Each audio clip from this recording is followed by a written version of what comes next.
ಮಾಜಿ ಮಸಾಲ. ಎಂತ ಅಡಿಗೆಯ ರುಚಿಯಾಗೋ ರಹಸ್ಯವು 20 ರೂಪಾಯಿ. ಬಿಡದಿ ಟೌನ್ಶಿಪ್ ಯೋಜನೆಗೆ ಸಂಬಂಧಪಟ್ಟಂತೆ ಜೆಡಿಎಸ್ನ ನಿಲುವು ಬಹಳ ಸ್ಪಷ್ಟವಾಗಿದೆ. ರೈತರ ಪರವಾಗಿ, ರೈತರ ಬೆನ್ನೆಲುಬಾಗಿ ಯಾವುದೇ ಕಾರಣಕ್ಕೂ ರೈತರ ಭೂಮಿಯನ್ನ ಕಸಿಯೋದಕ್ಕೆ ನಾವು ಬಿಡಲ್ಲ ಅಂತ. ಇಷ್ಟು ದಿನಗಳ ಕಾಲ ಹೋರಾಟ ಪ್ರತಿಭಟನೆ ಆಯಿತು. ಈಗ 3 ದಿನಗಳ ಕಾಲ ಪಾದಯಾತ್ರೆ. ಇವತ್ತು 3ನೇ ದಿನ ಅಖಾಡಕ್ಕೆ ಸ್ವತಃ ಮಾಜಿ ಪ್ರಧಾನಿ ಎಚ್.ಡಿ. ದೇವೇಗೌಡ್ರೆ ಎಂಟ್ರಿ ಕೊಟ್ಟಿದ್ದಾರೆ. ರಾಜ್ಯ ಸರ್ಕಾರದ ವಿರುದ್ಧ ಇನ್ನೂ ಕೂಡ ದಳಪತಿಗಳ ಹೋರಾಟ ನಿಂತಿಲ್ಲ. ಬಿಡದಿ ಟೌನ್ಶಿಪ್ ಯೋಜನೆ ವಿಚಾರಕ್ಕೆ ಸಂಬಂಧಪಟ್ಟಂತೆ ಬಿಡದಿ ಹೋರಾಟಕ್ಕೆ ಮಾಜಿ ಪ್ರಧಾನಿ ಎಚ್.ಡಿ. ದೇವೇಗೌಡ್ರೆ ಸ್ವತಃ ಎಂಟ್ರಿ ಕೊಡೋ ಮೂಲಕ ಹೋರಾಟದ ತೀವ್ರತೆ ಜಾಸ್ತಿ ಮಾಡ್ತಿದ್ದಾರೆ.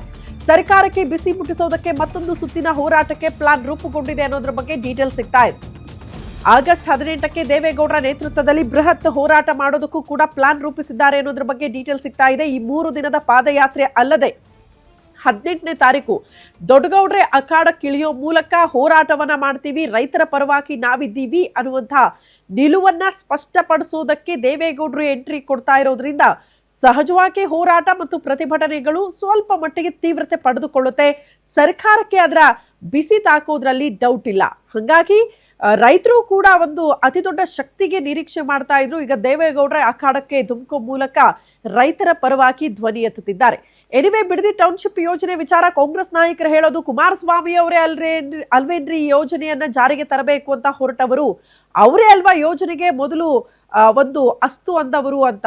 ಬಟ್ ಆಗಲೂ ಕೂಡ ಕುಮಾರಸ್ವಾಮಿ ಅವರು ಅಸ್ತು ಅಂದಾಗ್ಲೂ ಕೂಡ ರೈತರು ಅತಿ ದೊಡ್ಡ ಹೋರಾಟ ಮಾಡಿದ್ರು, ಹಿಂಗೆ ಪ್ರತಿಭಟನೆಗಳಾಯ್ತು. ಇದರ ತೀವ್ರತೆ ಅರ್ಥ ಮಾಡ್ಕೊಂಡಾಗ ಕುಮಾರಸ್ವಾಮಿಯವರು ಬೇಡ ಈ ಯೋಜನೆ ಅಂತ ಕೈ ಬಿಟ್ಟಿದ್ರು.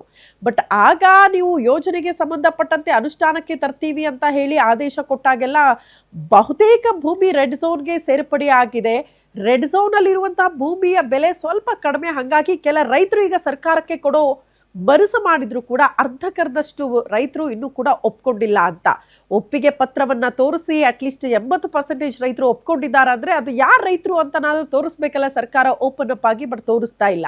ಹಾಗಾಗಿ ರೈತರ ವಿರೋಧದ ಮಧ್ಯದಲ್ಲೂ ಕೂಡ ಯೋಜನೆ ತರ್ತೀವಿ, ಸರ್ವೆ ಮಾಡೋದಕ್ಕೆ ಅಧಿಕಾರಿಗಳನ್ನ ಕಳಿಸ್ತೀರಿ ಅಂತ ಆದ್ರೆ ಇದು ಸರಿಯಾದ ಕ್ರಮ ಅಲ್ಲ ಅಂತ ಜೆಡಿಎಸ್ ನಾಯಕರು ಇದನ್ನ ಆರಂಭಿಕ ಹಂತದಲ್ಲೂ ಕೂಡ ವಿರೋಧ ಮಾಡ್ತಾ ಬಂದಿದ್ದಾರೆ. ಇದನ್ನೇ ಅತಿ ದೊಡ್ಡ ಅಸ್ತ್ರ ಮಾಡ್ಕೊಂಡಿದ್ದಾರೆ. ಹಾಗಾಗಿ ಈಗ ದೇವೇಗೌಡ್ರೆ ಅಖಾಡಕ್ಕೆ ಇಳಿತಾ ಇರೋದ್ರಿಂದ ಮೋಸ್ಟ್ಲಿ ಈ ಹೋರಾಟ ಪ್ರತಿಭಟನೆ ಮತ್ತಷ್ಟು ತೀವ್ರ ಸ್ವರೂಪವನ್ನ ಪಡೆದುಕೊಂಡ್ರು ಕೂಡ ಆಶ್ಚರ್ಯ ಪಡಬೇಕಾಗಿಲ್ಲ. ಹಾಗಾಗಿ ಸರ್ಕಾರ ಸಮಿತಿ ರಚನೆ ಮಾಡಿದೆ. ಸಮಿತಿ ಕೊಡುವ ವರದಿಯ ಮೇಲೆ ಈ ಯೋಜನೆ ಅನುಷ್ಠಾನ ಆಗುತ್ತಾ ಇಲ್ವಾ ಅನ್ನೋದನ್ನ ನಾವು ಕಾದು ನೋಡಬೇಕಾಗಿದೆ. ದೊಡ್ಡ ದೊಡ್ಡ ಮಹಾತ್ಮ ಕಟ್ಟಿದ್ದಾರೆ.